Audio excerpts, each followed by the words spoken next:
How to download and install Cursor AI code editor. Hey everyone, welcome back. In this video, I will show you how can you download and install Cursor AI code editor.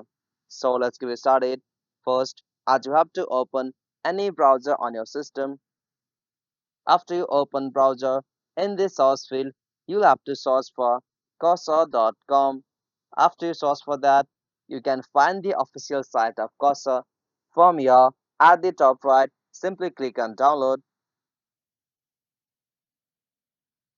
Now from here, a set of file will be downloaded to your PC or laptop. Simply you'll have to click on download icon.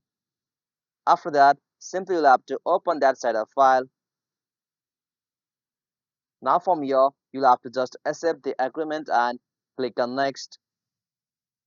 After that, choose the destination where you want to just set up the cursor editor.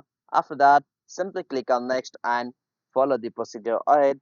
After that, you'll be able to easily install the AI code editor on your PC or laptop.